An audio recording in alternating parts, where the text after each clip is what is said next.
जब इंसान की सोच कमजोर पड़ जाती है तब उसके मन से अच्छे और बुरे का फर्क मिट जाता है। अपनी कमजोर सोच के दायरे में वो इतना सिमट जाता है कि उसकी सोचने समझने की सलाहियत बिल्कुल खत्म हो जाती है। वो बड़ी आसानी से किसी भी जुर्म का शिकार बन जाता है और घात लगाए मुजरिम ऐसे इंसानों की तबाही का जाल बुनने के लिए हमेशा तैयार रहते हैं। आज देखते हैं ऐसी एक कहानी जो हमारी सोच के दायरे पर सवालिया निशान लगाती है।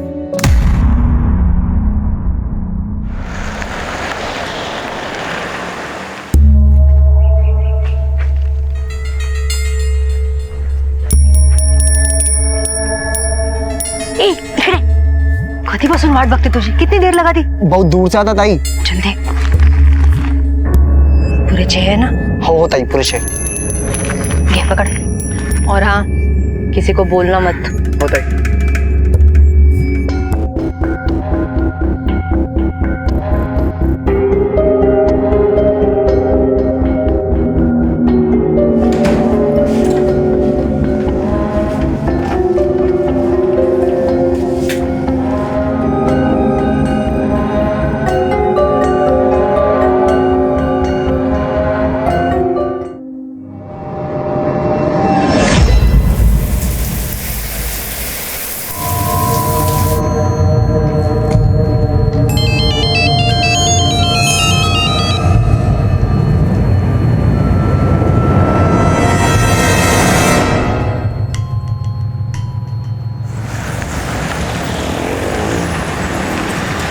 हाँ हाँ, मेरा विश्वास करो, मैं किसी को कुछ नहीं बताऊंगी। लेकिन कुछ होगा तो नहीं ना?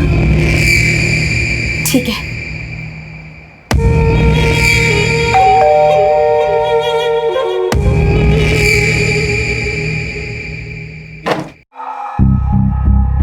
आंटी, सोनू कहाँ है? वो तुम लोग के स्कूल की छुट्टियां चल रही है ना, इसीलिए सोनू अपने दादी के यहाँ घूमने के लिए गया है। लेकिन आंटी, सोनू अपने बर्थडे पे हमें पार्टी देगा ना? हाँ हाँ बिल्कुल, सबको पार्टी मिलेगी। ये! अच्छा सार्थक, तुम ना अपनी होमवर्क की कॉपी देके जाना। वो सोनू को भी होमवर्क करना है ना? ठीक है आंटी।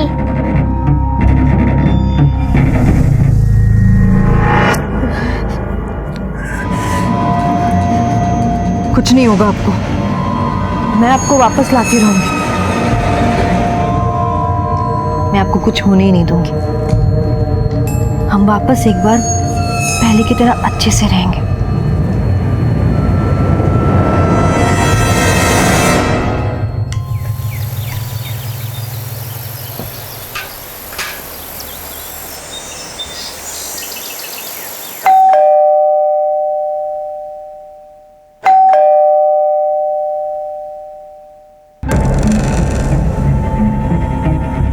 आई बाबा, आप नमस्कार कर। ठीक है ठीक है। हंसो दे, हंसो।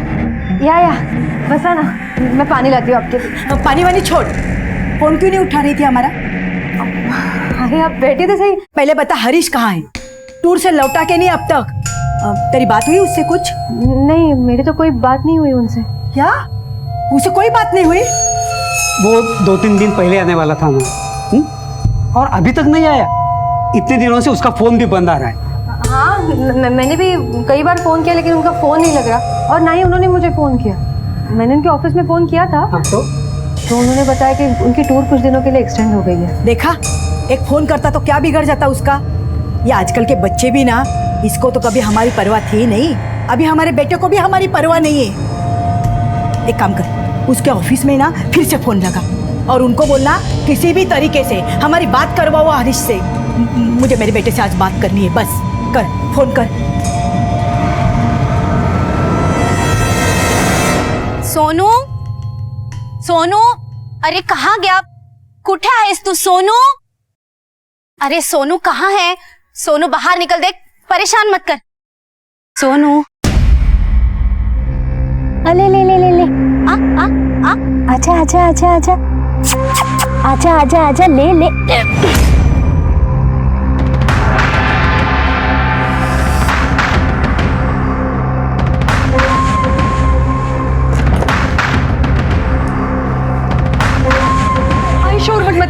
शांत हो जाइए। सच सच बताओ, अब तू इसे मेंढक क्यों खिला रही थी? ये कोई आम सांप नहीं है, तब ये हरीश है।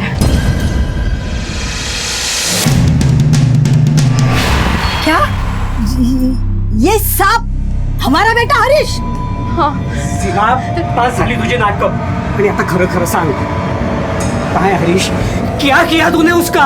भाई बाबा मेरा यकीन कीजिए, यही आपका बेटा हरीश है। मैं सच कह रही हूँ। ये ऐसे नहीं मानेगी। आओ तुम्हें पुलिस ना फोन करा। जब पुलिस के डंडे पड़ेंगे ना तो सब तोते की तरह सच उगलेगी। बाबा नहीं फोन मत कीजिए। बाबा पुलिस को फोन मत कीजिए। मेरी बात सुनिए, ये बात हमें किसी को नहीं बतानी है। देखिए मैं सब ठीक कर रही हूँ ना। बाबा मेरी बात सुनिए। बाबा पुलिस को फोन मत लगाइए।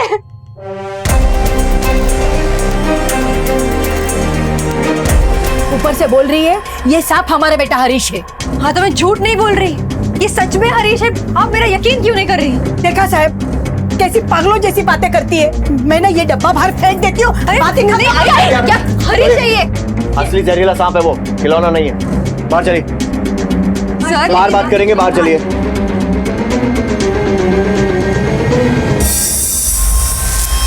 सर प्लीज मेरा विश्वास कीजिए, ये मेरे पति हरीश ही है। मनगढ़ंत कहानियां मत बनाओ।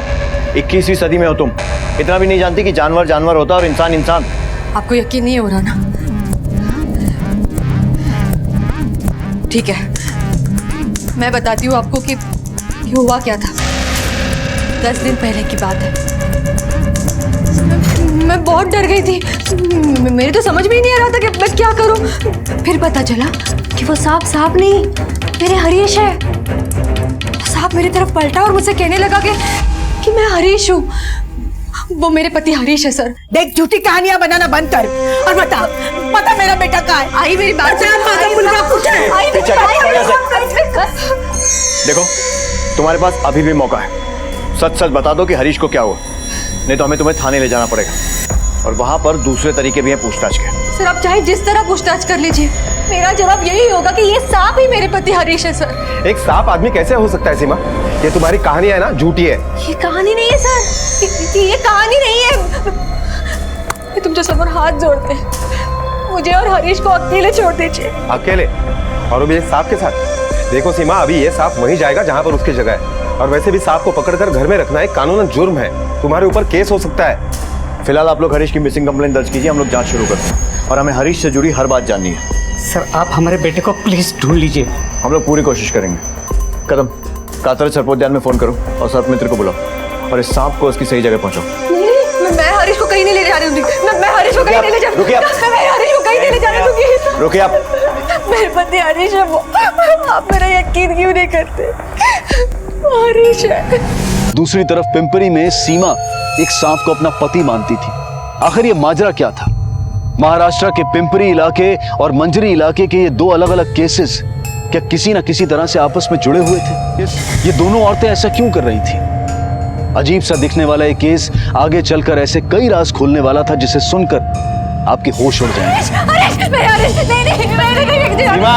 ये मेरे पति है। सीमा! सुनिए मेरी बात। मैं हरीश को मत ले जाओ। चुप मत ले जाओ। हरीश! सर कुछ समझ में नहीं आ रहा है, बहुत अजीब सा मिसिंग केस है। अजीब नहीं है कदम, अजूबा है। पत्नी का कहना है कि पति है लेकिन सांप के रूप में। वो सांप नहीं, मेरे हरीश है। अब देखने में वो इतनी जाहिल भी नहीं दिखती है कि हम ये समझकर उसे नजरअंदाज कर दें कि शायद किसी ने उसे झांसे में ले लिया। सर ये आखिर हरीश होगा कहाँ पर? कहीं ऐसा तो नहीं कि हरीश अपनी मर्जी से घर छोड़कर चला गया हो? और अगर हाँ तो आखिर क्यों? या फिर ऐसा तो नहीं कि हरीश के साथ कोई हादसा हुआ हो? कदम इस केस में हमारी प्राइम सस्पेक्ट सीमा ही है, क्योंकि जितनी झूठी उसकी कहानी है हो सकता है उससे ज्यादा झूठी उसकी लाइफ निकले। हमें इस केस की जड़ों को खोद निकालना होगा। सर अगर सीमा झूठ बोल रही है तो आखिर ये बेवकूफी भरा खेल उसने खेला कैसे? कहीं ऐसा तो नहीं कि जानबूझकर उसने इमोशनल ड्रामा किया ताकि हरीश के माँ बाप उसके बहकाव में आए और अपने बच्चे को पाने की चाहत में हमें इस केस से दूर रखें? फिलहाल किसी भी नतीजे पर पहुंचना जल्दबाजी होगी कदम। सबसे पहले सीमा और हरीश के रिश्तों के बारे में पता करो और ये भी पता करो कि ये मियाँ बीवी का कहीं किसी और से कोई चक्कर तो नहीं था। पड़ोसियों से पता करो कि दोनों की आपस में कैसी बनती थी और ये भी कि सीमा को कोई मेंटल प्रॉब्लम तो नहीं थी। Okay sir.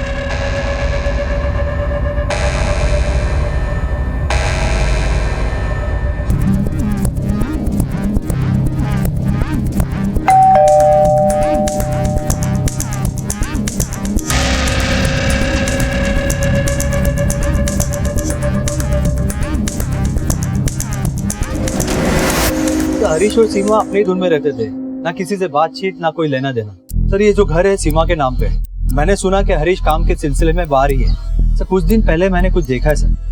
क्या देखा था आपने? सर हरीश और सीमा के बीच कुछ ठीक नहीं चल रहा था सर। बार बार आए दिन दोनों के बीच झगड़े होने लगते थे। मैं कुछ पूछ रही हूँ तुमसे हरीश, मेरे सवालों का जवाब दो, ऐसे मत करो हरीश। मैं हाथ जोड़ती हूँ, सबर बोल। तेरी फालतू बड़बड़ सुनने के लिए मेरे पास टाइम नहीं है। नहीं मैं तुम्हें जाने नहीं दूंगी। मैं पैर पड़ गई, ऐसा मत करो। सर पैसे उसके पास रहते नहीं थे। वो बाहर से हमेशा उधार की दारू पी के घर आता था, और जब लोग पैसे वसूली के लिए घर आते थे तो सीमा को पैसे भरने पड़ते थे। इतना ही नहीं सर, वो अपने माँ बाप का घर छोड़ के सीमा के घर ही रहने लगा था। आपने हरीश को यहाँ पर आखिरी बार कब देखा? सर यही हफ्ते 10 दिन पहले। अरे साहब वाले साहब, हमारे बेटे का कुछ पता चला? हमने उसकी फोटो भी दी थी आपको। साहब मेरे हरीश को ढूंढिए साहब। हाँ लेकिन उससे पहले ना ये सीमा को गिरफ्तार कीजिए। सब उसी ने गायब किया है मेरे बेटे को। ये बस पागलपन का नाटक कर रही है। एक बात बताइए, हरीश की और सीमा की शादी अरेंज मैरिज थी या लव मैरिज? Love marriage. दोनों की पहचान कहाँ पर हुई थी? वो साहब मेरा बेटा मेडिकल रिप्रेजेंटेटिव है, बस काम के दौरान घूमता रहता था, वही कहीं उसको सीमा मिल गई, प्यार हो गया, दोनों में शादी कर ली, और शादी के बाद यही सीमा के घर में आके रहने लगा। उसके भी आगे पीछे कोई नहीं ना, इसलिए ये घर सीमा का ही है। हमें तो ये भी सुनने में आया है कि आपका बेटा हरीश सीमा के साथ मारपीट करता था। नहीं साहब नहीं, ये गलत बात है। मैं मानती हूँ मेरा बेटा थोड़ा गुस्से वाला है, लेकिन औरतों की बहुत इज्जत करता है। मारने की बात तो बहुत दूर है। ये पिछले 10 दिनों में आपके ऑफिस के एम्प्लॉय का कोई टूर निकला था जिसमें हरीश भी हो? नहीं सर, ना तो पिछले 10 दिन से ऑफिस आया और ना ही उसने कोई कॉल किया। उसकी बीवी का फोन आया था, वो बता रही थी कि वो बहुत बीमार है। सर हरीश के बारे में हमने उसके पड़ोसी और उसके ऑफिस में पूछताछ की। पड़ोसियों का कहना है कि हरीश ज्यादा नशे में रहता था और अपनी पत्नी सीमा से मारपीट करता था। ऑफिस में भी उसका ट्रैक कुछ अच्छा नहीं है। ना ही हरीश पिछले 10 दिनों से ऑफिस गया है और ना ही 10 दिन पहले ऑफिस का कोई टूर बाहर गया है। माना कि सीमा के आगे पीछे कोई नहीं है, लेकिन उसके पास पैसा बहुत है और इन्हीं पैसों से हरीश अपना काम चलाता था। सर और एक बात, हरीश के माँ बाप का यकीन से यह कहना है कि हरीश के साथ जो कुछ भी हुआ है उसके पीछे सीमा का ही हाथ है। कदम कहीं ऐसा तो नहीं है कि अपने पति की इन्हीं हरकतों से परेशान होकर सीमा ने उसे मारा हो या मरवाया और फिर खुद को बचाने के लिए जानबूझकर ये सांप वाला ढोंग रचा? क्योंकि ये बात तो पक्की है कि वो कोई मानसिक रोगी नहीं है, सिर्फ हमें गुमराह कर रही है। उससे बात करने का टाइम आ गया। सीमा? और सीमा को उठे से नहीं है? हाँ। और क्या करना है? हाँ? मैं जा रही हूँ हरीश को ढूंढने, और मैं उन्हें मनुष्य के रूप में लेके ही घर वापस आऊंगी।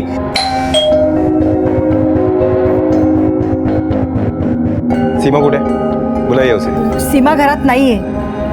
ये चिट्ठी छोड़ के गई है।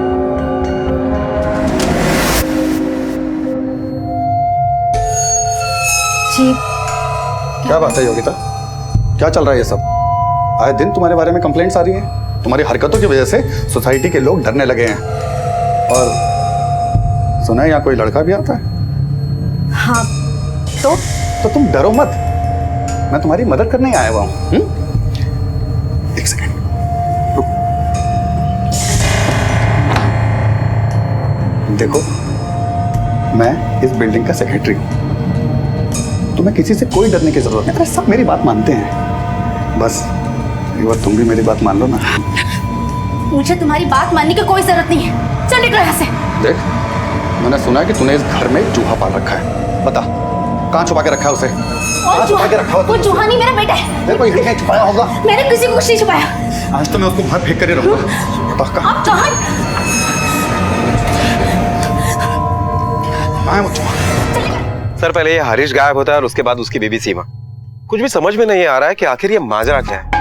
और हम लोग एक्सक्यूज मी सर, ये रहे हरीश और सीमा के कॉल रिकॉर्ड्स और लोकेशन डिटेल्स।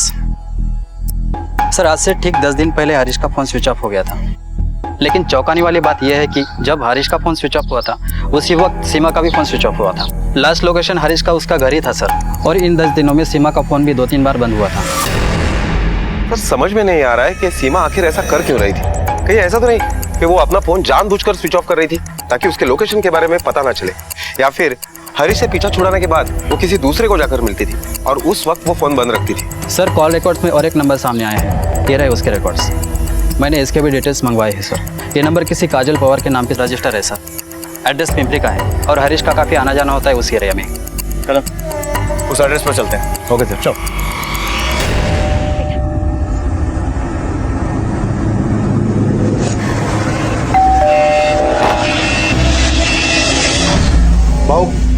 इसने चूहा घर में छुपा के रखा है, ढूंढ के निकालो उसे। कोई नहीं आएगा अंदर, मैंने कहा ना कोई नहीं आएगा। ए योगिता, तुझे पता है चूहे से कितनी बीमारियां फैलती है? वो चूहा नहीं, वो मेरा बच्चा है। अरे चूहा किसी का बच्चा होता है क्या? भाऊ चूहा ढूंढना अंदर से।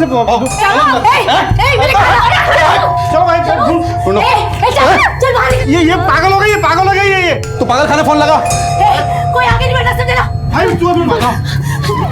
छोड़ो मुझे, मैंने कहा ना मुझे छोड़ो। मुझे मेरे बेटे के पास जाना है। पता नहीं किस हाल में होगा, पता नहीं खाना खाया भी होगा कि नहीं। योगिता शांत हो। डॉक्टर साहब, आप मुझे मेरे बेटे के पास लेके जाओगे ना? कहीं उन लोगों ने उसे मामूली चूहा समझ के मार दिया तो? चिंता मत करो, हमारी बात हो गई है उससे। तुम्हारा बेटा सोनू बिल्कुल ठीक है। मुझे मेरा बेटा चाहिए। मुझे किसी भी हाल में मेरा नहीं। योगिता के बर्ताव से उसके पड़ोसी और बाकी लोग अचंभित थे। उन्हें शक था कि योगिता दिमागी रूप से बीमार है, पर क्या वाकई में ऐसा था, या फिर इस सब के पीछे कोई और ही मामला था जो अब तक सामने नहीं आया था? आखिर योगिता का बेटा सोनू कहां था? और अब सीमा लापता थी और उसके कॉल रिकॉर्ड से एक नया नाम सामने आया था, और वो नाम था काजल पवार। पुलिस फौरन काजल के घर पहुंची।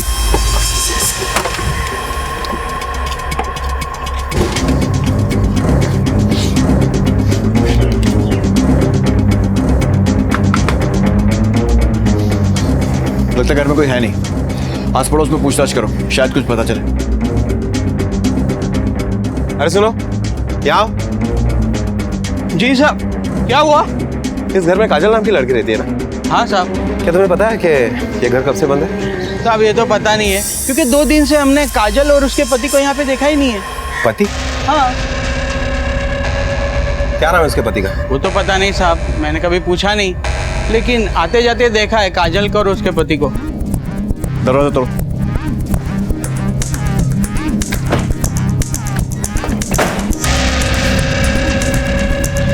पूरे घर में ढूंढो, बात कहां से आ रही है। जाओ चारों तरफ देखो, ऊपर देखो। आवड़े तिकड़े बघ। सर ये देखिए,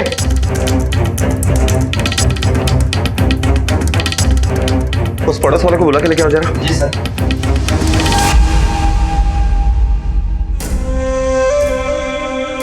जरा ठीक तरह से देखकर बताना, यही काजल है ना? और ये उसका पति? अच्छे से पूरे घर की तलाशी लो, एक एक कोना छानो, देखो कुछ मिलता है क्या। सर मुझे लगता है कि इनको पहले मारा गया और बाद में यहाँ आकर जलाया गया है, क्योंकि अगर इन्हें जिंदा जलाया जाता तो पूरे घर में कहीं ना कहीं तो आग के या स्ट्रगल के निशान जरूर मिलते। जाहिर सी बात है कि लाश की आइडेंटिटी छुपाने के लिए इन्हें जलाया गया। बॉडी को पोस्टमार्टम के लिए भेजो। Okay sir. कदम पहले हरीश गायब हुआ और उसके बाद उसकी पत्नी सीमा ने कहा कि वो सांप बन गया। वो सांप नहीं, मेरे हरीश है। और उसके बाद वो खुद गायब हो गई। सबसे पहले पता लगाना है कि ये दूसरी लाश किसकी है, काजल के पति की या फिर किसी और की, और ये भी कि हरीश और सीमा का इन दोनों से क्या कनेक्शन है। मुझे लगता है कि दोनों केसेस इंटरलिंक्ड हैं। कदम आसपास में पूछताछ करो, काजल और उसके पति की किसी से कोई दुश्मनी थी क्या, और उन्हें सीमा का फोटो भी दिखाओ, शायद उनमें से किसी ने सीमा को देखा। नहीं साहब, उन लोग से मिला तो कभी नहीं, उन लोग कभी किसी से इतना बातचीत नहीं करते थे। काजल को तो जानता हूँ साहब, लेकिन कभी उसके पति से मिला नहीं, ना ही देखा उसको। और इसे जानते हो? जी नहीं। काजल के घर पे कभी आते जाते देखा इसे? जी नहीं, कभी नहीं देखा। हाँ सर, काजल है और उसका पति हरीश। तुमने इन दोनों को आखिरी बार यहाँ कब देखा था? सर 2-3 दिन हुआ रहेगा।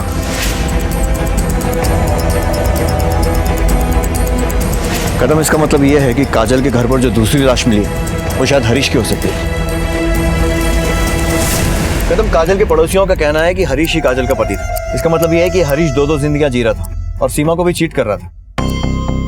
सर कहीं ऐसा तो नहीं कि यही बात सीमा को पता चल गई और उसी वजह से उसने हरीश और काजल को मार डाला? लेकिन एक बात समझ में नहीं आ रही, कि सीमा और काजल आपस में कांटेक्ट में कैसे आए, और क्या इन दोनों को हरीश की सच्चाई पता थी, या फिर सीमा ने जानबूझकर काजल से दोस्ती की ताकि वो हरीश और काजल दोनों को ठिकाने लगा सके। और क्या हरीश को पता था कि ये दोनों आपस में बातें करते थे?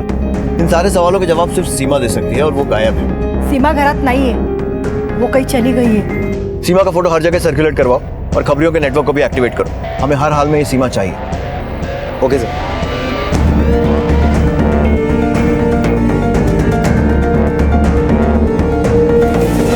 सर दोनों बॉडी की ऑटोप्सी रिपोर्ट आ गई है। सर दोनों की हत्या 16 जुलाई को शाम को 7:30 से 8 बजे के बीच में हुई। हत्यारे ने सबसे पहले उन दोनों के सर पर किसी भारी चीज से वार किया और जिसके कारण उनकी मौत हो गई। सर उसके बाद हत्यारे ने उन दोनों बॉडीज में आग लगा दी। दूसरी बॉडी और हरीश के माँ बाप के डीएनए रिपोर्ट चेक करने के बाद ये पता चला है कि दूसरी बॉडी हरीश की नहीं है बल्कि किसी और की है। कदम, हम लोग जरूर कुछ ना कुछ मिस कर रहे हैं। एक काम करो, काजल के फोन रिकॉर्ड फिर से खंगालो, कुछ तो जरूर हाथ लगेगा। Okay sir.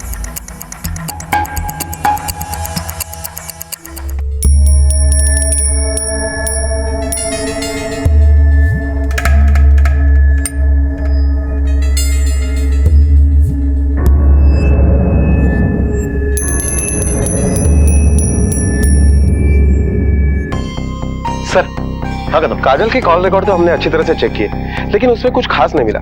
लेकिन हाँ सर, काजल के बारे में एक चौंका देने वाली बात सामने आई है। काजल के नाम पर और एक नंबर रजिस्टर्ड था जिस पर हरीश और सीमा के अलावा और एक नंबर से फ्रिक्वेंटली बात हुआ करती थी। वो नंबर किसी मंजीरी इलाके के योगिता ठाकुर के नाम पर रजिस्टर्ड है। फौरन इस एड्रेस पर पहुंचो और इस योगिता से बात करो और पता करो कि वो इस ट्रायंगल के बारे में क्या जानती है। Okay sir.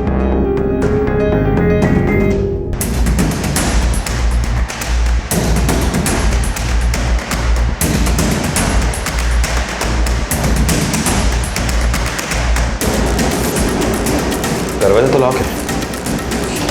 ये डॉक्यूमेंट जो है ना नीचे ऑफिस में जमा कर देना, ठीक है? सर आप लोग? मैं सर इस बिल्डिंग का सेक्रेटरी हूँ। ये योगिता यहीं रहती है ना? हाँ सर, वो तो पागल है, लेकिन आप लोग क्यों ढूंढ रहे हैं उसे? पागल? दरअसल वो एक विधवा है। अभी 1 साल पहले ही उसका पति एक्सीडेंट में मर गया था और अभी कुछ ही दिन पहले अचानक उसका बच्चा गायब हो गया। ये रहा केक। ये आंटी, केक तो बहुत अच्छा है। आंटी सोनू को बुलाओ ना, केक काटेंगे। तुम लोग रुको, मैं अभी सोनू को लेकर आती हूँ। क्या बता सकते हैं कि फिलहाल योगिता कहाँ पे? सोसाइटी में थोड़ा प्रॉब्लम हो गई थी उसकी वजह से, इसीलिए हमने उसे गवर्नमेंट मेंटल हॉस्पिटल भेज दिया।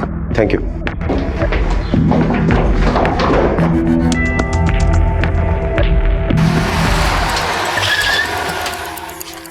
हेलो सर, एक तरफ वो सीमा है जो एक सांप को अपना पति मान बैठी है और दूसरी तरफ इस मेंटल हॉस्पिटल में योगिता जो अपने बच्चे को चूहा बता रही है।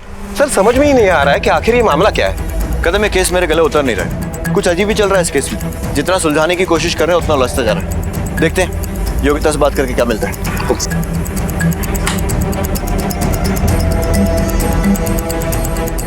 घबराओ मत योगिता, हम लोग तुम्हारी मदद करने आए। बैठिए। योगिता, तुम्हारा बेटा सोनू कहाँ है? उसके बारे में कुछ बता सकती हो? बताओ योगिता, सोनू कहाँ है? सोनू को तो वो म्युनिसिपैलिटी वाले लेकर गए ना साहब। पता नहीं मेरा बेटा किस हाल में होगा। साहब मेरे बेटे को ढूंढ दो ना साहब।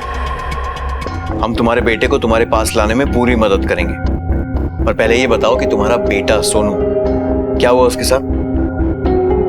साहब 2 महीने पहले उसे बुखार हुआ था और इतना बुखार कि ठीक ही नहीं हो रहा था।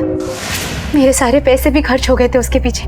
सोनू बेटा उठ, देख हॉस्पिटल बस थोड़ी दूर है, बस थोड़ी देर पैदल चल रहे। हाँ चल सोनू, बस 2 कदम बेटा, चल 2 कदम, बस आ गया।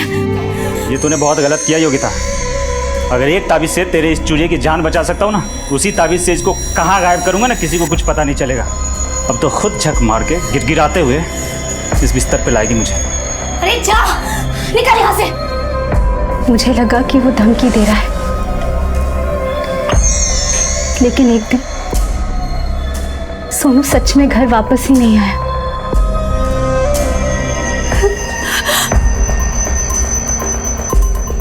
क्या हुआ योगिता?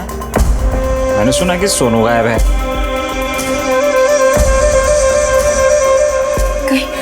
कहीं सोनू को तुम देख तो हाँ, क्या किया मेरे बेटे के साथ? बोलो, कहाँ है मेरा बेटा?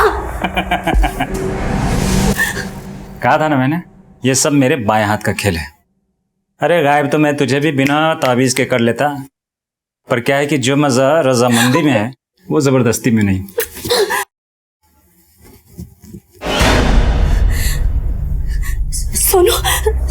सोनू की ताबीज, सोनू के कपड़े, अरे क्या किया तूने मेरे बेटे के साथ? मिलवाता हूँ, सोनू से मिलवाता हूँ। सोनू, अब मेरी बातें ध्यान से सुन। अगर तू इसे पाना चाहती है तो आज से जो कुछ भी मैं बोलूंगा चुपचाप वही कर। और हाँ, इस बारे में अगर किसी को भी कुछ भी पता है तो तेरा सोनू हमेशा का हमेशा चूहा ही बना रहेगा। उसने ना सिर्फ मेरी इज्जत लूटी बल्कि मेरा घर, मेरा पैसा, यहाँ तक कि मेरा बेटा भी छीन लिया। मुझे सिर्फ अपना बच्चा चाहिए था। किसी भी हाल रमेश ने मेरे को कहा कि अगर मैं 1 साल तक उसकी बात सुनूंगी तो वो मेरे बेटे को, मेरे सोनू को चूहे से इंसान बना देगा। मैं बस उसी दिन का इंतजार कर। मुझे मेरा सोनू वापस लौट।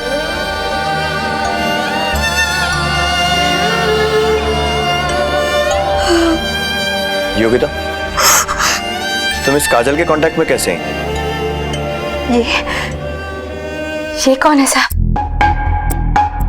मैं इससे कभी नहीं मिली। हमने इसके कॉल रिकॉर्ड्स चेक करवाए और उसमें तुम्हारा नंबर भी। ये रहा उसका नंबर।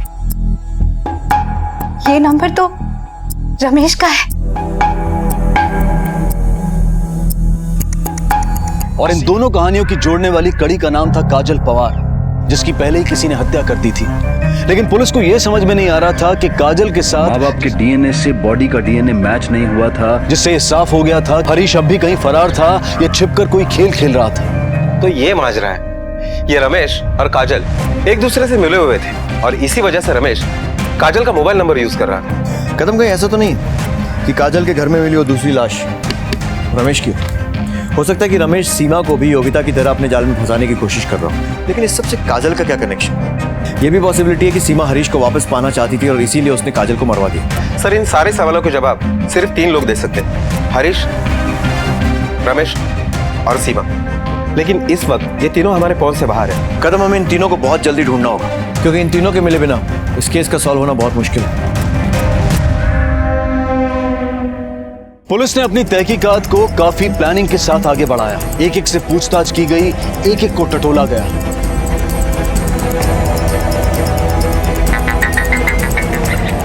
हेलो सर, सीमा का पता चल गया है। एड्रेस बोल। छोड़िए, मुझे क्यों लेकर आए यहाँ? मेरे पति की जान खतरे में, मुझे उसे बचाना है। मेरे पति की जान खतरे में, छोड़िए मुझे, जाने दीजिए। शांत रहा।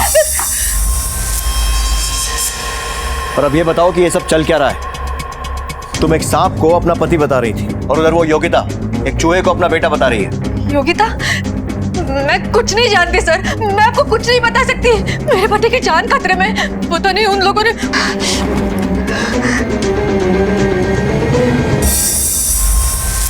केशवानंद बाबा? बाबा? इनको तो दाढ़ी थी। कहाँ मिलेगा ये बाबा? केशवानंद बाबा को तो देहांत हो गया। ये कौन?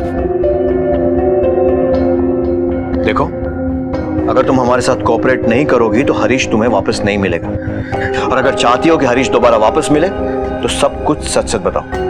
बैठो।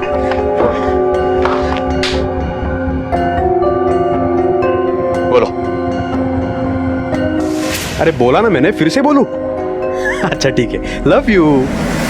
अब हो गई खुश? तो बाद में बात करता हूँ। किसका फोन था? एक कस्टमर का कॉल था। ऐसा कौन सा कस्टमर है तुम्हारा जिसको तुम लव यू कहते हो? तुम्हारा जरूर किसी के साथ चक्कर चल रहा है ना? क्या बेकार की बातें कर रही हो? ऐसा कुछ नहीं है। अभी पता चल जाएगा।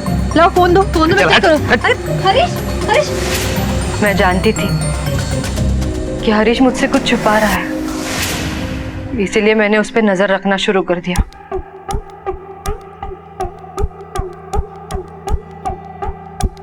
ये कहाँ जाने की तैयारी चल रही है? 3 दिन जयपुर जा रहा हूँ बिजनेस के सिलसिले में। बिजनेस के सिलसिले में या किसी लड़की के सिलसिले में? तुम्हें क्या लगता है मुझे कुछ पता नहीं? मुझे साफ साफ बताओ, कौन है ये लड़की? तेरी फालतू बड़बड़ न करो। फालतू बड़बड़ नहीं करते मैं, मुझे सब पता है। ये बिजनेस ट्रिप वगैरह ना किसी और को बताना। मैं कम पड़ गई थी, ये कहीं और मुंह मारने चले गए। बहुत हो गया हरीश, मैं तुम्हारे साथ नहीं रह सकती, मुझे डिवोर्स चाहिए, डिवोर्स। मेरे बिना रहने की कोशिश करके देख लो, और अगर जम रहा है तो मुझे बताओ, आज ही डिवोर्स दे दूंगा तुझे।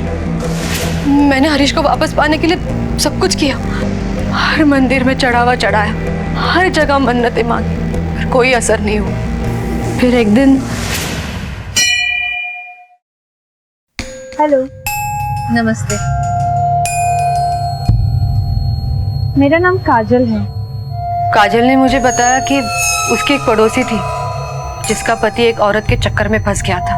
उस पड़ोसी को एक बाबा मिले जिन्होंने उसके पति को उस औरत के चुंगल से छुड़ा दिया। काजल मुझे उस बाबा के पास लेकर गई। मेरे बिना बताए बाबा को सब पता चल जाता। दूध में मिलाकर तुम्हें और हरीश को पीना होगा, और याद रहे हरीश को इसकी भनक तक नहीं लेनी चाहिए।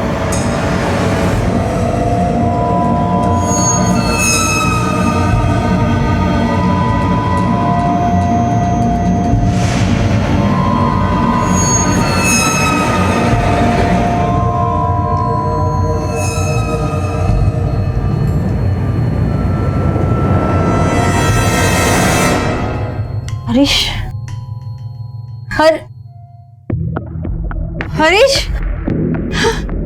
हरीश, बाबा हरीश गायब हो गए, पता नहीं कहाँ चले गए, कहाँ गए होंगे वो। यही वो उपाय था जो तुम्हारे पति को उस डाइन के चंगुल से वापस ला सकता है। दंड दिया है मैंने इसे, और ये दंड पूरा होते ही वो एक आम इंसान के रूप में आ जाएगा। फिर वो जिंदगी भर तुम्हारा वफादार बन के रहेगा। बाबा लेकिन वो है कहाँ?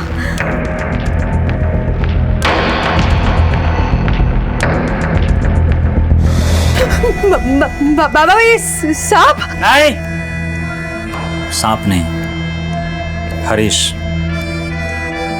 ये तुम्हारा पति हरीश है। देखा बाबा का चमत्कार? सर्प योनि में आकर इसके सारे पाप धुल जाएंगे। फिर 1 साल बाद पूर्णिमा की रात हम महायज्ञ करेंगे। उस यज्ञ के बाद हरीश फिर से अपने मानव रूप में आ जाएगा, और तब तक इसका ख्याल रखना होगा। और इसके बारे में भूल से भी मत बताना किसी को कि हरीश सांप कैसे बना। और इस विधि के दौरान तुम्हें भी कुछ खास तरीके के क्रिया करने होंगे। उसके बाद बाबा जो कहते वो मैं करती। उस दिन आपके जाने के बाद मैंने बाबा से बात करने की बहुत कोशिश की, लेकिन उनसे बात नहीं हो पाई। पता नहीं हरीश कहाँ होंगे, किस हालत में होंगे।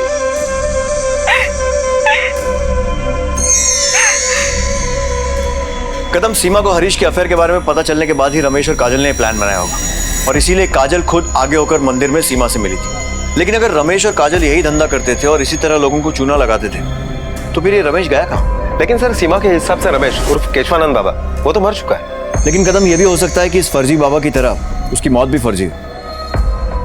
तो फिर काजल के घर में मिली वो लाश किसकी थी, और काजल को किसने मारा? उसके 2 शिकार थे, योगिता और सीमा। सीमा जो सांप के पीछे पागल है, और योगिता को देखकर लगता नहीं है कि वो अकेले ही हत्याएं कर सकती है। तो फिर ये हत्याएं की किसने? कदम, कोई ना कोई कड़ी तो है जो हमसे छूट रही है। हमें जल्द से जल्द इस हरीश और रमेश को ढूंढना होगा, क्योंकि इस अंधी गुफा से निकलने के अब सिर्फ 2 ही रास्ते हैं, पहला हरीश और दूसरा रमेश।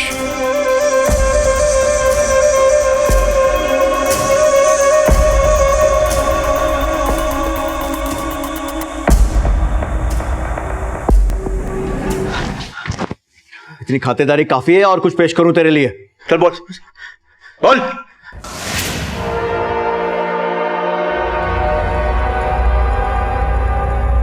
क्या हुआ हरीश?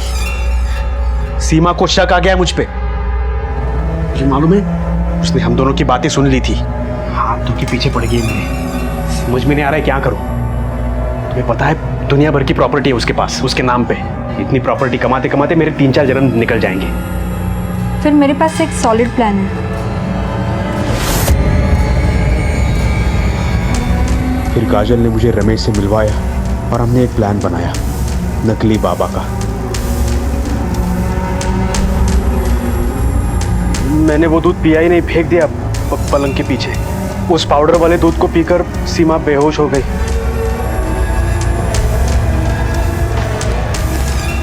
सीमा, सीमा। फिर दूध के निशान मिटाकर मैं मैं वहाँ से निकल गया, अपनी काजल के साथ उसी घर में उसके साथ में अपनी नई जिंदगी जीने लगा। और रमेश ने बाबा बनकर सीमा से पैसे लिए। लेकिन जब एक दिन मैं उसके घर गया तब क्या बात है भैया, हम दोनों ने बहुत पैसे कमाए हैं। लेकिन रमेश भैया, हरीश को जरा भी शक नहीं होना चाहिए। हाँ, और एक बात, हमें उसके हाथ में एक फूटी कौड़ी भी नहीं देनी है। रमेश,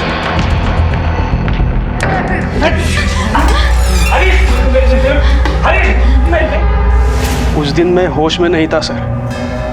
समझ में नहीं आ रहा था कि ये मेरे से ऐसा कैसे हो गया। मुझसे बहुत बड़ी गलती हुई सर। मेरे हाथ तो कुछ लगा ही नहीं, ऊपर से मैंने अपनी बीवी को धोखा दिया। उस बीवी को जो मेरे लिए सब कुछ कर रही थी। सारे पैसे और जेवर काजल के घर में थे। मुझे मालूम था उन दोनों ने वो कहाँ पे छुपा के रखे थे। मुझे किसी भी हाल में वो पैसे चाहिए थे, इसलिए मैं वहाँ पे पहुँच गया। लेकिन सर, आप लोगों ने मुझे पकड़ लिया।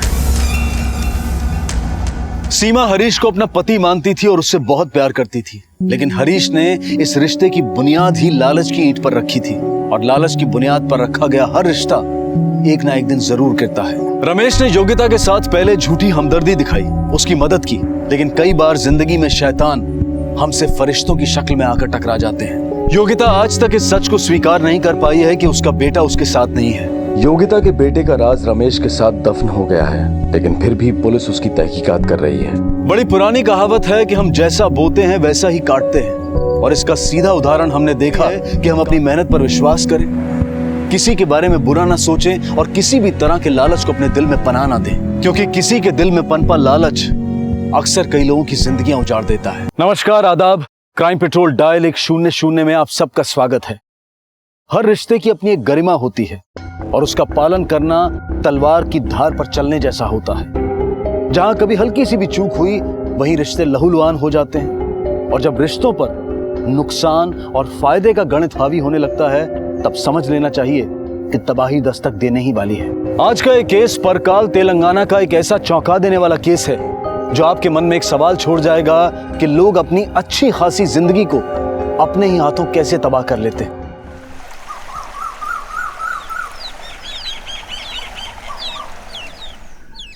भैया मालिक जी, मेरे को पता था कि आप मेरी वफादारी के लिए मेरे को 1 लाख रुपया जरूर देगा।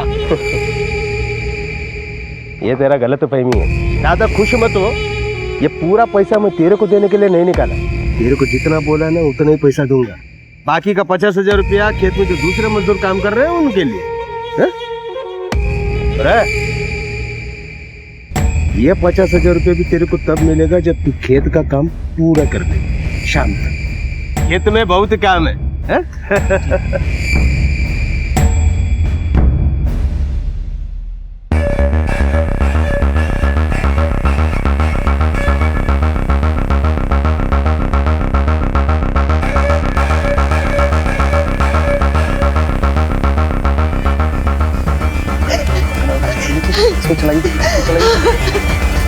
मंजू, मंजू क्या हुआ?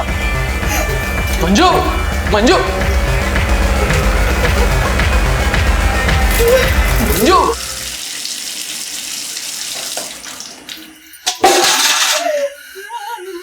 मंजू, मंजू क्या हुआ?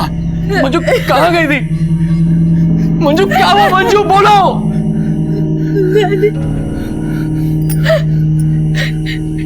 डैडी को किसी ने मार दिया था। मार दिया? डैडी को किसी ने मार। किसने? कहाँ? खेतों में। दिलीप जल्दी आओ प्लीज। चलो चलो चलो। ये यहाँ पे डैडी, कहाँ देखा था? मैंने डैडी को यहीं देखा था। तो यहाँ तो कोई लाश नहीं है। हाँ पर मैंने ये देखो दिलीप, ये देखो खून। एक बात बताओ, डैडी को कहीं तुमने ही तो नहीं मारा?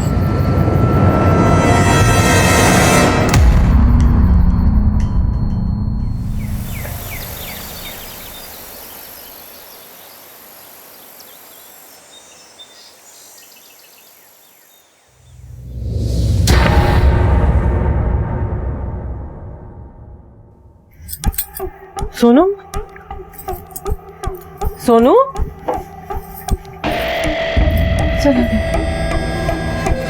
सोनू सोनू सोनू सोनू कहाँ चला गया? सोनू सोनू कहाँ चला गया ये? सोनू सोनू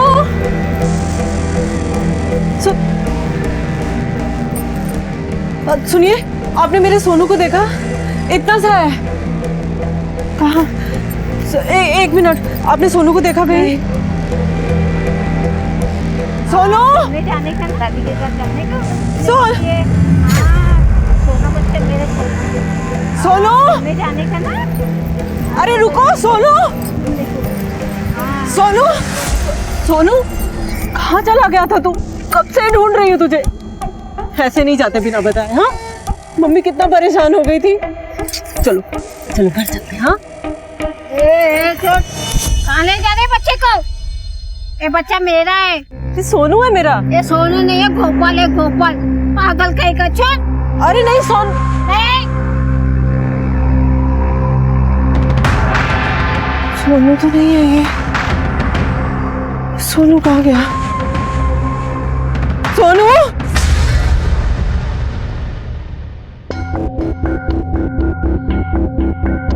सर, मेरे ससुर काशी मोहन जी कल दोपहर में घर से निकले थे और अभी तक लौटे नहीं है और उनका कुछ पता भी नहीं चल रहा।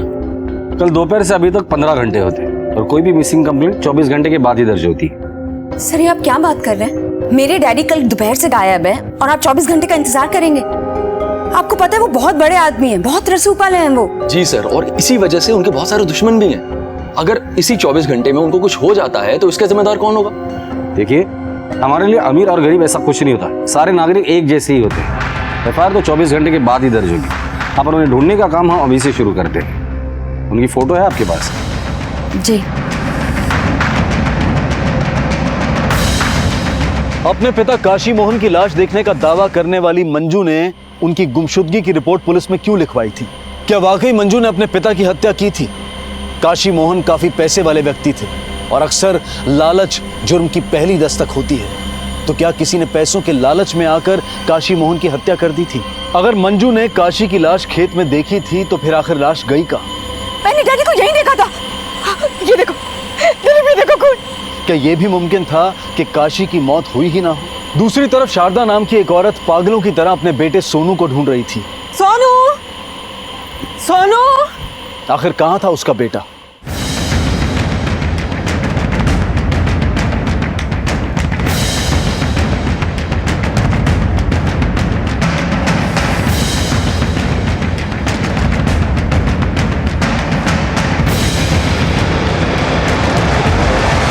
भाग्यलक्ष्मी जी,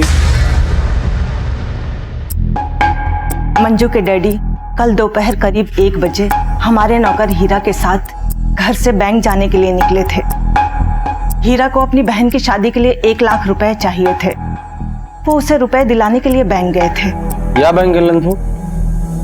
ज्योति बैंक। और ये हीरा आपके यहाँ कब से काम कर रहा है? हीरा हमारे यहाँ 15 सालों से काम कर रहा है, लेकिन ये हिसाब किताब के पक्के हैं। हीरा के 50,000 बनते हैं, लेकिन वो 1 लाख की मांग कर रहा था। कल रात से उनका फोन लगा रहे हैं, लेकिन फोन नहीं लग रहा है। फिर सुबह मंजू ने जाकर रिपोर्ट लिखवाई। ये हीरा कहाँ रहता है पता है आपको? जी। उसकी कोई फोटो होगी? हाँ। Rao. Yes sir.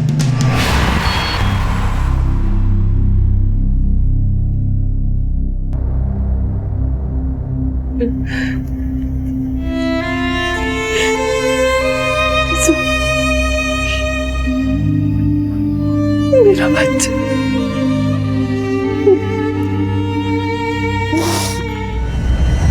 Sir, Kashi Mohan ji करीब 2 बजे यहाँ पे आए थे और उन्होंने कुछ 1 लाख रुपए विड्रॉ किए थे और साथ में उनका नौकर हीरा भी था। ये पूरा पैसा मैं तेरे को देने के लिए नहीं निकाला। तेरे को जितना बोला ना उतना ही पैसा दूंगा। बाकी का 50,000 रुपया खेत में जो दूसरे मजदूर काम कर रहे हैं उनके लिए। ये 50,000 रुपया भी तेरे को तब मिलेगा जब तू खेत का काम पूरा कर दे शाम तक। सर मैं काशी मोहन जी को बहुत अच्छी तरह से जानता हूँ। वो हमारे बैंक के बहुत पुराने कस्टमर हैं। सर जान चली जाए पर पैसा ना जाए, ऐसे लोगों में है वो। राव, मुझे तो लगता है कि काशी के गायब होने के पीछे हीरा का ही हाथ होगा। हीरा को पैसों की जरूरत थी और काशी ने पैसे देने से मना कर दिया होगा, इसलिए हीरा पैसे लेकर भाग गया होगा। तो काशी और हीरा दोनों के कॉल रिकॉर्ड निकाल और पता करो गायब होने के पहले हीरा किस किस के कांटेक्ट में था। ओके सर, लेकिन सर फिर काशी मोहन कहाँ गया होगा? इसका जवाब तो हीरा देगा हमें।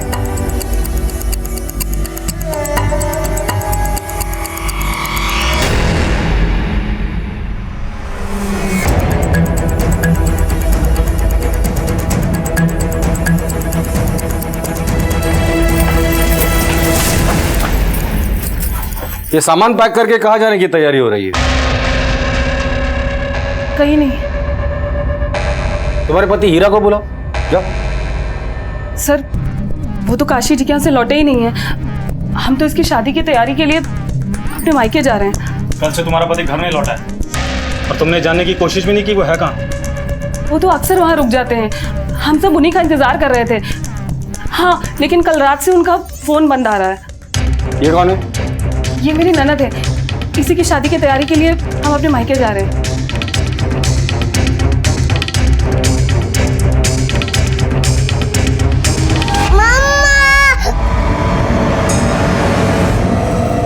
इधर चलो। रुको, पहले ये बताओ कि तुम कल रात में खेत में क्या करने गई थी?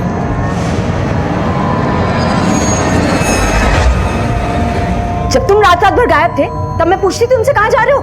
दिलीप, अगर मैंने मुंह खोला ना तुम्हारा तमाशा बन जाएगा।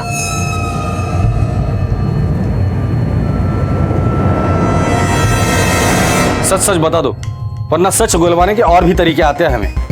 बहन की शादी के लिए भाई ने अपने मालिक को गायब किया और अब तुम लोग उसे छुपाने की कोशिश कर रहे हो। सर मैं सच बोल रही हूँ, हमें कुछ नहीं पता, हम आपसे क्यों छुपाएंगे?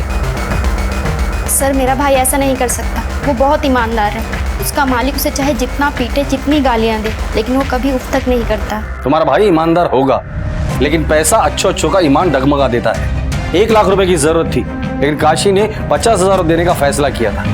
हो सकता है उसी के लिए हीरा ने काशी जी को गायब किया हो। उन दोनों के बीच क्या चल रहा था ये तो हमें नहीं पता, लेकिन इतना जरूर पता है कि इसकी शादी के लिए हमें 1 लाख रुपए की बहुत जरूरत थी। और इसकी कीमत तुम लोगों ने काशी को गायब करके लिया? नहीं सर, हमें इसके बारे में कुछ भी नहीं पता।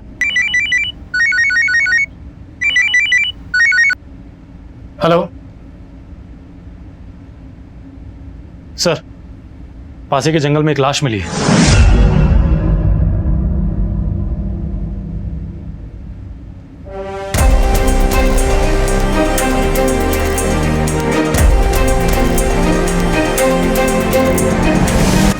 सर आइए सर, मैंने आपको फोन किया था।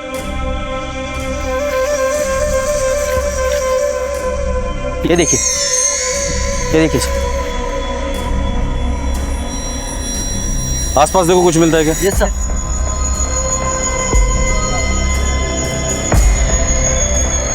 तो हीरा है। सर इसकी बॉडी पर चोट का कोई भी निशान नहीं है। गला घोट के मारा होगा इसे। और सर इसके पास से कोई सामान भी नहीं मिला है और ना ही पैसे। कहीं इसे काशी ने तो नहीं मारा? बॉडी को पोस्टमार्टम के लिए भेज दो। राव, काशी नागू कवाली, काशी की फोटो हर पुलिस स्टेशन में हर जगह पे सर्कुलेट कर दो। Okay sir. अगर हीरा मर चुका है तो काशी कहाँ है? हमें जो इन्फॉर्मेशन मिली थी उसके मुताबिक आखिरी बार दोनों साथ में ही थे। पुलिस को अब तक यह शक था कि काशी मोहन की गुमशुदगी के पीछे उसके नौकर हीरा का हाथ हो सकता था, लेकिन हीरा की मिली लाश ने इस केस की दिशा ही बदल दी और अब पुलिस को यह शक था कि शायद हीरा की मौत के पीछे काशी मोहन का हाथ है। क्या हीरा को वाकई काशी ने मारा था? और अगर हाँ तो क्यों? क्या इस हत्या के पीछे की वजह वो 1 लाख रुपए थे जो उस रोज काशी ने बैंक से निकाले थे? जी मेरे को पता था कि आप मेरी वफादारी के लिए मेरे को 1 लाख रुपया जरूर देगा। ये पूरा पैसा मैं तेरे को देने के लिए नहीं निकाला, तेरे को जितना बोला ना उतना ही पैसा दूंगा। आखिर मालिक और वफादार नौकर के रिश्तों में ये जुर्म की आग कैसे लगी? इस केस में पुलिस के सामने कई और चुनौतियां आने वाली थी, जिसके बाद ये केस उनके लिए और मुश्किल होने वाला था। अब तक तो हम ये सोच के चल रहे थे कि काशी के गायब होने के पीछे हीरा का हाथ है, पर यहाँ तो मामला उल्टा हो गया। सर हम हीरा और काशी की तलाश में निकले थे और मिली हमें हीरा की लाश। और काशी अब भी गायब है। सर कहीं ऐसा तो नहीं काशी और हीरा के बीच में पैसों को लेकर बहस हुई हो और इसी बहस में काशी के हाथों हीरा की हत्या हो गई हो और उसे ठिकाने लगाकर काशी गायब हो गया हो। काशी के जितने भी रिश्तेदार और दोस्त है सबसे पूछताछ करो, कोई ना कोई इन्फॉर्मेशन तो जरूर हाथ लगेगी। Yes sir. सर ये रही काशी और हीरा की कॉल रिकॉर्ड्स और हीरा की postmortem report sir. Postmortem report के हिसाब से हीरा की मौत गले की हड्डी टूटने से हुई है और सर कॉल रिकॉर्ड्स के हिसाब से काशी और हीरा के मोबाइल की लास्ट लोकेशन काशी के खेत की है।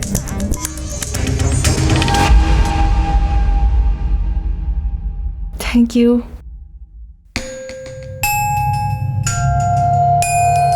अरे ये देखो मैं चॉकलेट ले आई, लो अब चले। ऐसे ही यहाँ मत घूमा करो, हाँ मेरे साथ साथ रहा करो। चलो चलो चलो चलो चलो चलो चलो चलो। अरे रुको, कहाँ लेके जाए मेरे बच्चे को? अरे चोर कहेंगी, मेरा बच्चा है, मेरा बच्चा ही है। रुको मैं पुलिस को डाल करती हूँ, रुको अभी करती हूँ। मेरा सोनू है ये मेरा बच्चा ही है। रुकिए रुकिए, पुलिस वुलिस मत बुलाइए, ये मेरी बहन है। कुछ दिन पहले इसका बच्चा कहीं गुम हो गया है, इसलिए किसी के भी बच्चे को अपना बच्चा समझ लेती है। इसको माफ कर दीजिए। अरे ले जा। जगदीश समझाए से, ये मेरा सोनू है, देख इसे। अरे अपना सोनू नहीं है वो, चलो। जगदीश मेरा सोनू है, वो देख ध्यान से। काशी मोहन एक्कड़ उन्नाडु साहब कल हमारी 5 बजे छुट्टी हो गई थी। उस वक्त सेठ जी यहीं पर थे, उधर झोपड़े में हीरा से सफाई करवा रहे थे।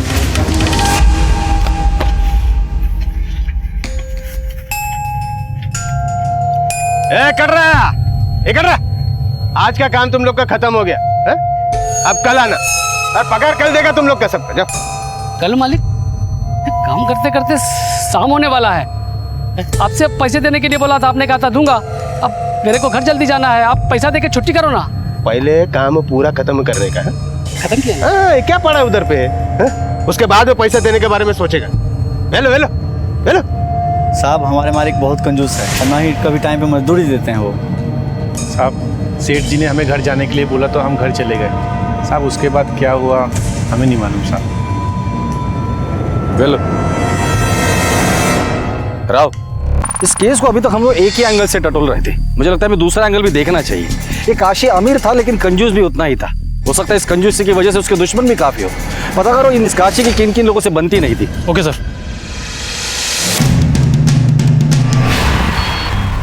सर वो एक नंबर का बेईमान आदमी है। उससे मेरा और मेरे बेटे मंगल का कोई लेना देना नहीं है। हमारे लिए मर चुका है। काशी तो आपका सगा भाई है ना, फिर भी इतनी नफरत, कोई खास वजह?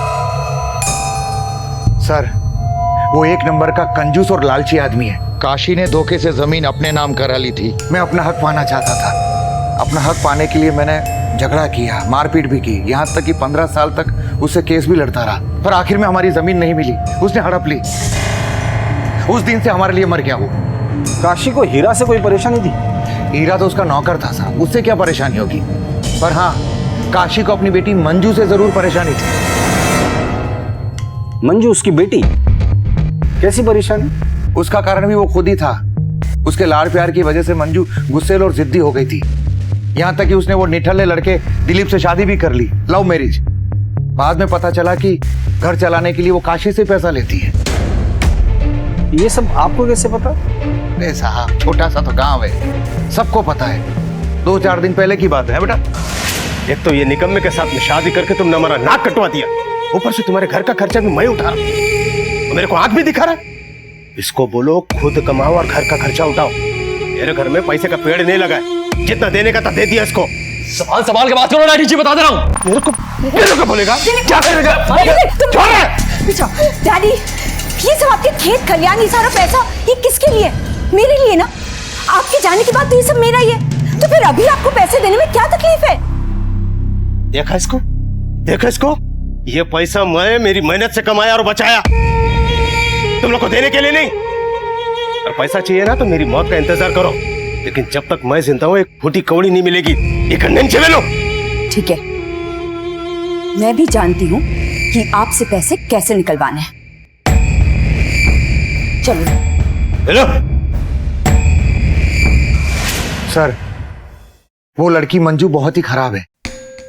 मैंने तो यहां तक सुना है कि दिलीप से उसका मन भर चुका है, इसीलिए वो वामन से चक्कर चला रही है। वामन? ये वामन कौन? हमारे दोस्त का बेटा है। वो लोग भी बहुत पैसे वाले हैं। दिलीप से शादी से पहले वामन से उसका रिश्ता तय हुआ था। जब वामन को इस बात का पता चला तो बहुत तमाशा हुआ था। क्या आपने कभी मंजू और वामन को एक साथ देखा है? जी सर, एक रात मैंने मंजू को वामन के घर से बाहर आते भी देखा था। मंजू, अरे सुन तो। राव, इस केस में हमें पहले ये कड़ी मिलती है कि पैसों को लेकर हीरा और काशी के बीच झगड़ा हुआ, तो हमें ये लगा था कि इन्हीं पैसों के लालच में हीरा ने काशी को गायब किया होगा, लेकिन उसके बाद हमें हीरा की लाश मिलती है। तो ऐसे भी तो हो सकता है कि इन्हीं पैसों के लालच में काशी की बेटी मंजू ने अपने बाप को गायब किया हो, क्योंकि उसने दिलीप जैसे निकम्मे आदमी से शादी की थी। राइट सर, और काशी ने भी कहा था कि वो अपने जीते जी अपने पैसों में से मंजू को कुछ भी नहीं देगा। पैसा चाहिए ना तो मेरी मौत का इंतजार करो, लेकिन जब तक मैं जिंदा हूं ना, एक पैसा तुम लोग को नहीं दूंगा। शायद इसी कारण से मंजू ने अपने बाप को मार दिया हो सकता है, या ऐसे भी हो सकता है कि काशी को मारते वक्त हीरा ने देख लिया हो और मंजू ने मजबूरन हीरा को भी मार दिया हो। अब इस केसेस में कड़ियां तो काफी है, लेकिन वो कड़ी नहीं मिल रही जिससे ये केस सुलझ जाएगा। मंजू और वामन दोनों जितने खड़े हैं ना, उतने ही गड़े हैं। कितनी बार बोला कि अपना सोनू नहीं है और दूसरे के बच्चों को चॉकलेट मत दिया कर, अब यही तो बंद रहेगी। अन्ना सोनू था, अन्ना सोनू था, अन्ना मेरा सोनू था, वो देखा नहीं आपने? अन्ना, अन्ना, सोनू के पास जाना है मुझे। जिस दिन हीरा और काशी गायब होते, तुम दोनों कहाँ थे? सर, मैं तो अपने घर पर ही था, पूरा दिन अपने बच्चे के साथ खेल रहा था। और तुम? सर, मैं मार्केट गई थी सामान लेने और फिर घर पर ही थी। झूठ बोल रही हो तुम। उस रात तुम्हें वामन के घर से निकलते हुए देखा गया है। क्या कर रही थी वहां पर तुम? सर, मुझे वामन ने अपने घर बुलाया था। जो? पर तब मुझे उसकी नीयत का अंदाजा नहीं था सर। उसने मेरे साथ जबरदस्ती करने की कोशिश की। वो चाहता था कि मैं दिलीप को छोड़कर उससे अपना लूं, पर मैं उसे बिल्कुल पसंद नहीं करती हूँ सर। पहले नहीं पसंद करती थी, पर जब से तुम्हारे बाप ने तुम्हें पैसे देने से इनकार कर दिया है, शायद तुम्हें तुम्हारा ये पुराना आशिक पसंद आने लगा है। कहीं ऐसा तो नहीं कि काशी को मारते वक्त हीरा ने देख लिया और इसीलिए तुमने और वामन ने मिलकर हीरा को भी मार दिया हो? सर, ये आप क्या बात कर रहे हैं? आप ये ऐसे इल्जाम कैसे लगा सकते हैं मुझ पे? कोई सबूत है आप लोगों के पास? सबूत नहीं है, इसलिए तो सिर्फ इल्जाम लगा रहा हूँ। मंजू जी, जिस दिन सबूत मिल जाएंगे ना, सलाखों के पीछे होगी तुम। मंजू ने दिलीप से कहा था कि उसने काशी की लाश देखी थी, लेकिन पुलिस में गुमशुदगी की रिपोर्ट लिखवाई। पुलिस को हीरा की लाश मिली। मंजू ने अपने पिता की मौत की बात पुलिस से क्यों छिपाई और मंजू ने इस बात को राज क्यों रखा? वो लड़की पागल हो गई सर। मैं क्यों उससे अपने घर बुलाने लगा? वो खुद मेरे घर आई थी और वो कोई हूर परी तो है नहीं कि मैं उसके साथ जबरदस्ती करूंगा। अब वो बात अलग है कि दिलीप से पहले उसकी शादी मुझसे तय हुई थी, लेकिन सर उसने शादी तोड़कर हमारी बेइज्जती की है। कैसी दोस्ती निभाई तूने काशी? पूरे गांव के सामने मेरी इज्जत का जनाजा निकाल दिया। अरे जब तेरी बेटी किसी और से प्यार करती थी तो हमसे रिश्ता जोड़ा ही क्यों? और अब रिश्ता तोड़कर हमारा मजाक उड़ा रहे हो? रामा गारू, ऐसा नहीं है। इसमें डैडी की कोई गलती नहीं है। ये मेरा फैसला है कि मुझे शादी किससे करनी है। आप लोग निकलिए यहाँ से। जबान को संभाल के बात कर, समझी ना? गांव में खुद की इज्जत है नहीं, हमें तमीज सिखा रही है, आज दिखा रही है। वो टके की औरत। मंजू, मंजू, नूर भाई। मालिक, मैं कितनी बार बोला आपको कि वमन अपनी लड़की के लिए अच्छा लड़का नहीं है। तेरा काम खत्म हो गया? नहीं, और बेइज्जती का बदला लेने के लिए तुमने हीरा और काशी को मार डाला। सर, जी तो कर रहा था कि मैं उसे मार दूं, लेकिन अपने पिताजी की वजह से खून के घूंट पीकर रह गया मैं। ठीक है, इन्फॉर्म किए बगैर शहर छोड़ के मत जाना। सर, काशी से दुश्मनी का कारण तो सबके पास था। इतना बेअसर आदमी अब तक गायब है, उसके छुपे रहने की कोई वजह नहीं है। और अब तो ऐसा लगता है कि काशी का भी काम तमाम हो गया होगा। और अगर ऐसा है तो आखिर मुजरिम है कौन? और काशी इस वक्त कहाँ है? और हीरा को किसने मारा होगा? मुझे लगता है इन सब के पीछे मंजू और वामन का हाथ है। इन दोनों के कॉल रिकॉर्ड्स निकालो, पता करो कि किस किस के कांटेक्ट में थे। इससे इन दोनों के आपसी संबंध भी सामने आ जाएंगे। Yes sir. हेलो, ठीक है सर। मंजू के पति दिलीप का ही मर्डर हो गया है। चलिए हटिए, पीछे हटिए, पीछे हटिए, पीछे हटिए, पीछे हटिए। सर बॉडी को देखकर ऐसा लगता है कि इसके शरीर पर किसी धारदार हथियार से 3 से 4 वार किए गए हैं। बॉडी को पोस्टमार्टम के लिए भेज दो और आसपास देखो कुछ मिलता है क्या, शायद मर्डर वेपन यही हो। Okay sir. सर ये मोबाइल वहाँ झाड़ियों में पड़ा हुआ मिला। क्या ये दिलीप का मोबाइल है?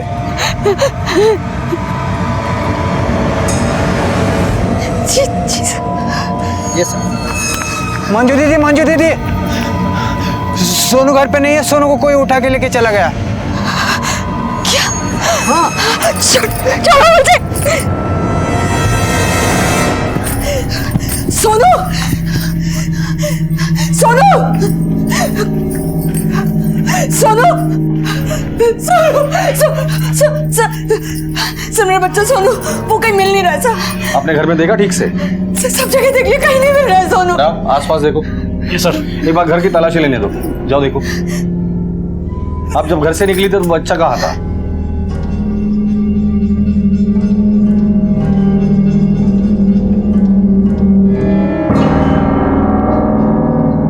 खून? सर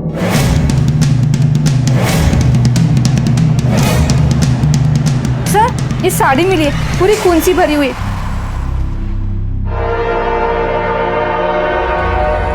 ये साड़ी आपकी है? मेरी साड़ी है। तो ये खून किसका है?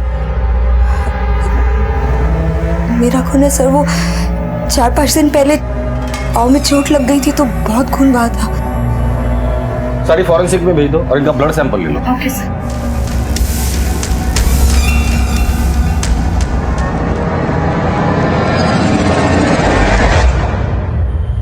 दिलीप की हत्या और सोनू के लापता होने से यह केस और भी संजीदा हो गया था।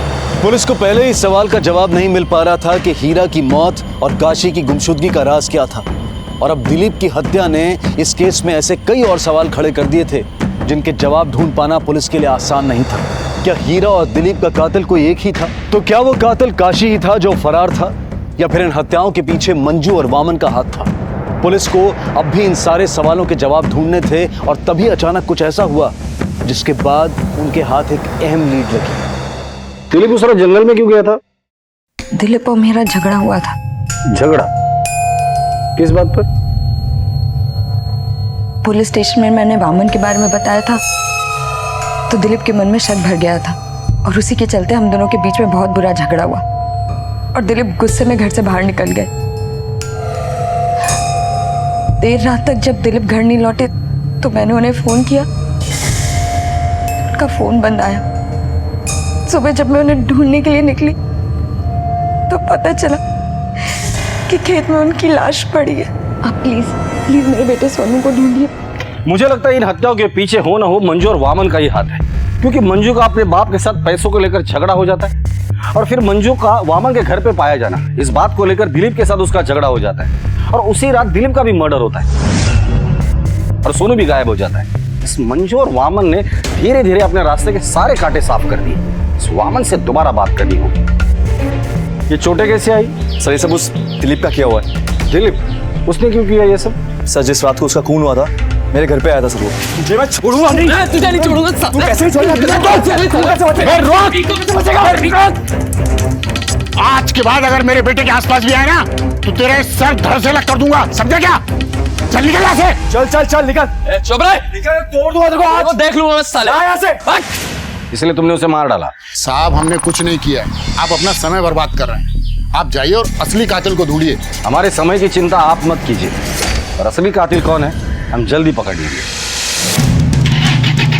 साहब इस बाप बेटे के पीछे 24 घंटे कांस्टेबल लगा दो। Okay sir. लेकिन सर काशी और सोनू को अब तक कुछ पता नहीं चला है। क्या पता वो दोनों जिंदा भी हैं या उन दोनों को भी मार दिया गया है। सर दिलीप के लाश के पास जो मोबाइल मिला था उसके कवर के पीछे एक और सिम कार्ड बरामद हुआ है सर। कल जब मैंने इसकी रिकॉर्ड पता किया तो पता चला कि इस नंबर से सिर्फ एक ही नंबर पे कॉल करता था दिलीप, और लास्ट कॉल कल 5 बजे किया गया है इस पर। ये सिम कार्ड मोबाइल में डाल के चेक करो किसका नंबर है। Yes sir.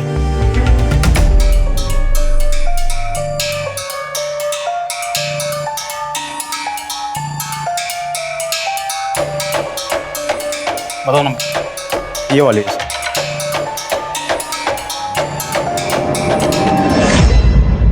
अरे दिलीप कहाँ है आप? कल से कोई फोन ही नहीं किया, कब से इंतजार कर रही हूँ। आप भी देर मत करो, जल्दी से आ जाओ। हेलो, इसका मतलब इस दिलीप की जिंदगी में कोई और भी औरत है। पता करो ये किसका नंबर है और एड्रेस निकालो। Yes sir.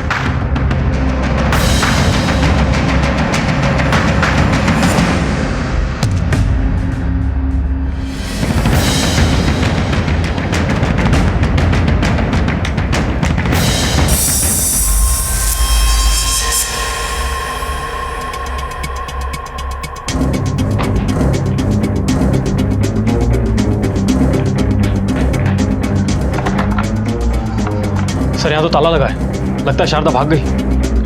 आस पड़ोस में पूछते हैं। अरे सुनिए, ये शारदा यहाँ रहती है, कहाँ गई कुछ पता है?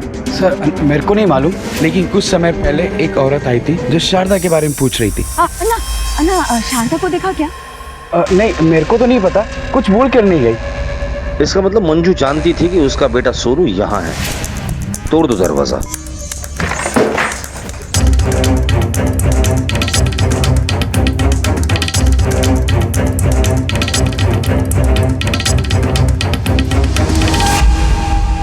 ये तो सोनू है, सोनू की फोटो यहाँ। तलाशी लो घर की, हो सकता है कि सोनू यहीं कहीं हो। Okay sir. सर कहीं ये शारदा सोनू की तो माँ नहीं है। अगर शारदा सोनू की माँ है तो मंजू ये क्यों बोल रही कि सोनू उसका बेटा है? अच्छा बता सकते हो किसका बच्चा है? सर ये तो सोनू है, शारदा का बेटा। क्या? शारदा का बेटा ही नहीं? हाँ। तो जब से दिलीप उसको लेकर गया है ना, शारदा पागलों की तरह इसको ढूंढ रही है। ये दिलीप और शारदा का क्या रिलेशन है? सर दोनों तो पति पत्नी है ना। पति पत्नी? ये शारदा कहाँ जा सकती कुछ मालूम है? सर मंदिर के पास उसका भाई जगदीश अन्ना का घर है, शायद वही गई होगी। सर यही तो है जगदीश अन्ना।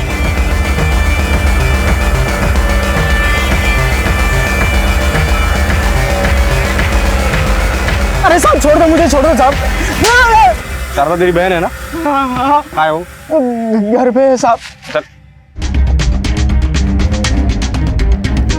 बच्चे को कस्टडी में लो। अरे लेकिन क्यों? छोड़ो। मेरे बच्चे को कहाँ लेके जा रहे हो?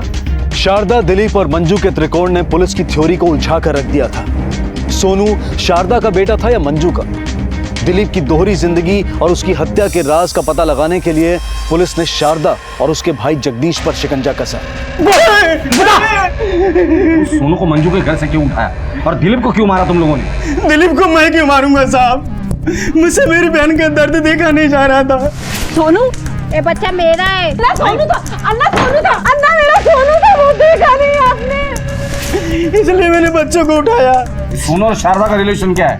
काशी कहाँ है? क्या किया तुम लोगों ने उसके साथ? साहब 8 साल पहले दिलीप और मेरी बहन शारदा की शादी हुई थी। बच्चा भी होने वाला था। बच्चे के आने की खुशी में बहुत खुश थे दोनों, पर दिलीप की आर्थिक स्थिति बहुत खराब थी साहब। साहब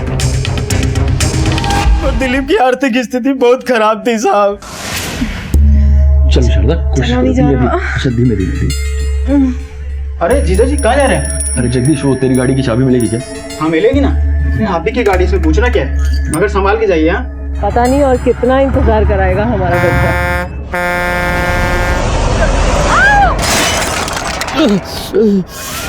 उस एक्सीडेंट के बाद मेरी कोख उजड़ गई थी। मैं कभी मां नहीं बन सकती थी। और दिलीप खुद को गुनहगार मानते थे मेरी इस हालत का। डिप्रेशन का भी शिकार हो गई थी। अपना बच्चा जो खो दिया था मैंने। 2 साल ऐसे निकल गए। फिर अचानक एक दिन दिलीप। ये लो तुम्हारा सोनू। हाँ। दिलीप ने मेरी खुशी के लिए मंजू से शादी की थी। अपने बेटे सोनू को मेरी गोद में डाला था। मेरी जान बचाने के लिए दिलीप ने ये सब किया था और ये बात मुझे पता थी। सर वो मेरा बेटा है, मेरा सोनू। पर दिलीप उसे दूसरी औरत की गोद में डालता रहा। उसने मेरे साथ बहुत बुरा किया था सर। पहले उसने मेरे साथ प्यार का झूठा खेल खेला और जब मैं उसके प्यार में पड़कर गर्भवती हो गई, तब मुझे लगा कि मुझे अपने डैडी को सब कुछ बता देना चाहिए। पर डैडी ने दिलीप को अपनाने से साफ मना कर दिया। पर मैं ही पागल थी ना सर, शादी तो मुझे दिलीप से ही करनी थी, इसलिए अपनी जिद में आके लव मैरिज की और अपने डैडी को झुका दिया। पर फिर उन्होंने हम सबको माफ कर दिया और हमें अपना लिया। दिलीप के पास अपना तो कुछ था ही नहीं सर, इसलिए मेरे डैडी ने ही हमें घर दिया, यहाँ पर काल में जरूरत की सारी चीजें दी जिससे हमारी घर गृहस्थी अच्छे से चल सके। सब कुछ सही था सर, लेकिन जब सोनू पैदा हुआ ना तो दिलीप उसे अक्सर कहीं ले जाया करता था, और जब मैंने उससे पूछा, अरे ये रोज रोज सोनू को कहाँ ले जाते हो? अरे मंजू, वो बात क्या ना कि मेरे एक दोस्त का ना एक्सीडेंट हो गया था कुछ दिन पहले, और उसकी बीवी प्रेग्नेंट थी, तो उसका मिसकैरेज हो गया और वो बेचारी इस सदमे में ना डिप्रेशन में चली गई। हमारे बच्चे को देखती है ना तो उसके चेहरे पे मुस्कुराहट आ जाती है थोड़ी सी। तो मैंने सोचा कि अगर अपने बच्चे की वजह से किसी की जिंदगी में खुशी आ रही है तो अच्छी बात है ना, तो बस उसी के पास ले जाता हूँ। तो तुमने पहले क्यों नहीं बताया? पिछले 4 साल से वो मेरे साथ ये खेल खेल रहा था। तो ये बात तुम्हें पता कैसे चली? मुझे ये बात वामन ने बताई थी, और एक दिन मैंने दिलीप का पीछा भी किया था। मुझे पहले ही शक होने लगा था कि सोनू मुझे नहीं किसी और को अम्मा याद करके रोता था। ये लड़की, मेरी बहन के घर में क्या देख रही है तू? देख देख तेरी बहन अंदर क्या गुल खिला रही है, देख। तो क्या हुआ, पति पत्नी है वो। ये तुम्हारी सच्चाई? मेरे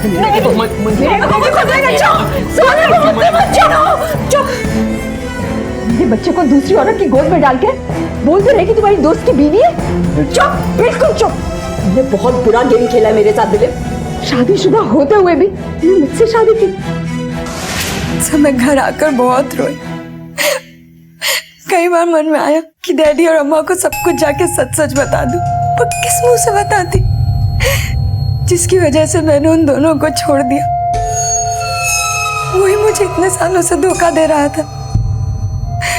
हिम्मत नहीं हुई सर, इसीलिए मैं और दिलीप एक समझौता के तहत घर में रहने लगे कि जब तक दिलीप शारदा को तलाक नहीं दे देता वो मेरे करीब नहीं आ सकता। वामन से तुम्हारा क्या चक्कर है? वामन को मेरी दुखती रग का पता चल गया था सर कि दिलीप से मेरी दूसरी शादी है जो गैर कानूनी है, और वो इसका फायदा उठा के मुझे कभी भी कहीं भी रोक लेता था। उस रात उसने मुझे घर बुलाया था और मेरे साथ जबरदस्ती करने लगा, और मैं जैसे तैसे अपनी इज्जत बचा के वहां से भाग निकली। हो सकता है तुम्हारी बात सच हो, पर इस सच्चाई को कैसे झुठलाओगी? राव, फॉरेंसिक रिपोर्ट से पता लग गया है कि वो साड़ी पे लगा हुआ खून तुम्हारा नहीं है। अब सच सच बताओ, वो खून है किसका?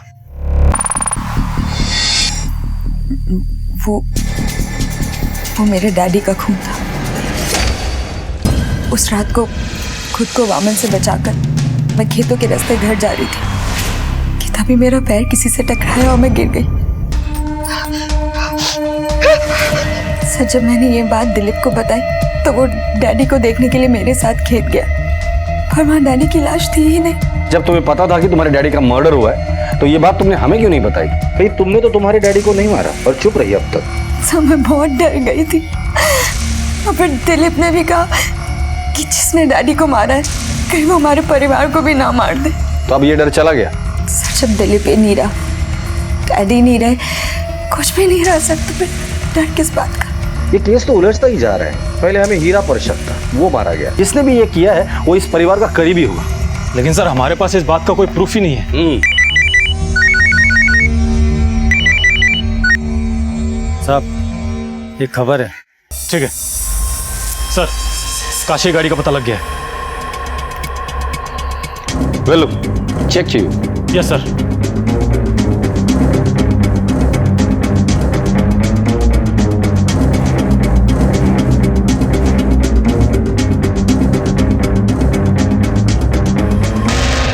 यहाँ पर जिसने गाड़ी खड़ी करी थी उसको देखा था तुमने? हाँ साहब, मैंने उस आदमी को देखा।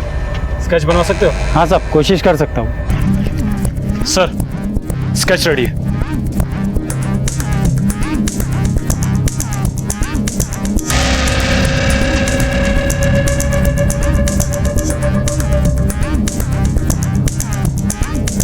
कल्लू,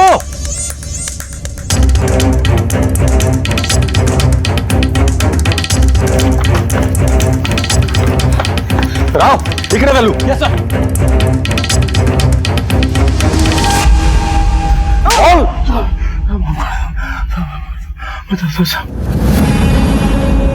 मैं 1 साल से सेठ जी को मारने की फिराक में था, पर मुझे मौका नहीं मिल पा रहा था। फिर ये तय हुआ कि ये काम दिलीप करेगा, पर दिलीप भी अपने काम को अंजाम नहीं दे पाया।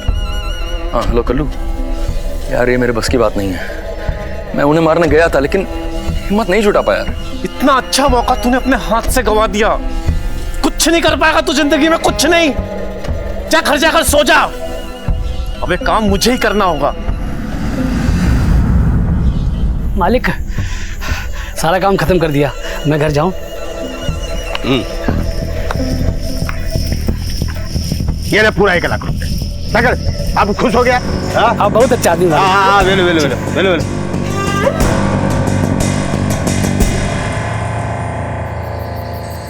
फिर तुम लोग को छुट्टी दिया ना? वेलो। दिलीप को तूने क्यों मारा? साहब, दिलीप इस काम का राजदार था और किसी भी वक्त मुंह खोल सकता था, इसलिए साहब उसको मारना मेरी मजबूरी थी। साहब, दिलीप जिस दिन बामन से झगड़ा करके घर वापस आ रहा था, तभी मैंने उसे खेत से अकेले जाते हुए देखा और साहब उसका वही काम तमाम कर दिया। बाकी सब बताया तो ये भी बता दे, काशी को क्यों मारा था? उनसे क्या दुश्मनी थी तेरी? साहब, सेठ जी से मेरी कोई दुश्मनी नहीं थी। मुझे 1 साल पहले यूपी से काशी के पूरे परिवार को मारने के लिए बुलाया गया था। किसने बुलाया था? बताता हूँ।